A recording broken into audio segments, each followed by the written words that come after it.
So today, we're going to talk about something that's really at the heart of the U.S. military, the balance between looking and acting as one unit and the deeply personal religious freedom of the individuals in that unit.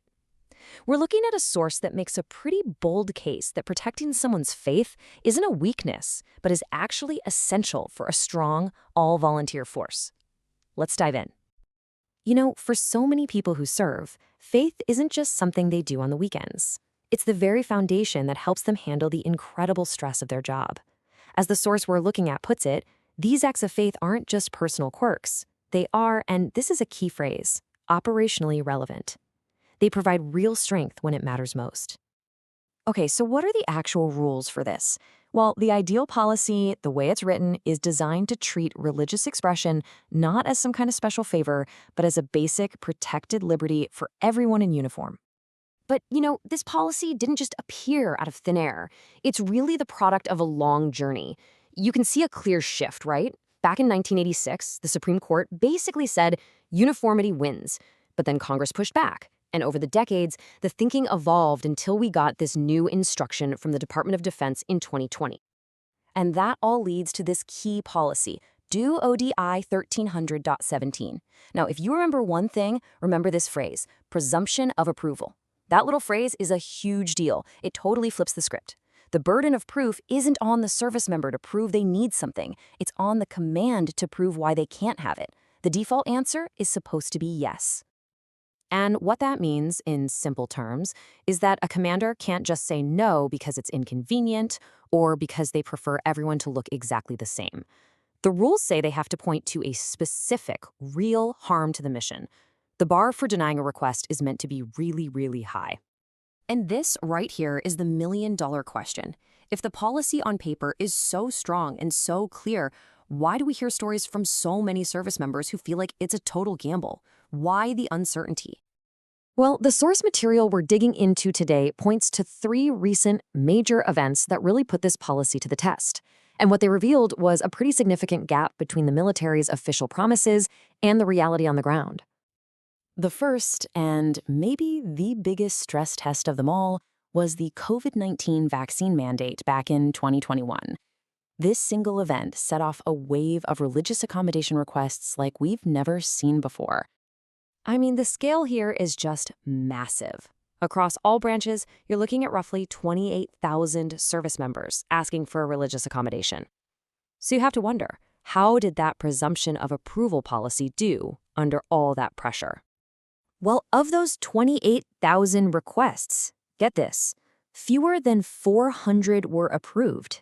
That number is just staggering, and it seems to fly in the face of both the spirit and the actual text of the DoD's own policy. This really sums up the whole conflict, doesn't it? The policy on the books demanded an individualized review for every single person, but the outcome, with that near-zero approval rate, felt a lot more like a blanket decision. Basically, as the source puts it, deny almost everyone. And the fallout from this was serious. Thousands of people were kicked out of the service, and careers just hit a brick wall. In the end, it took major class action lawsuits to force a change, including a settlement that made the Navy go back and fix the personal records of sailors who were affected.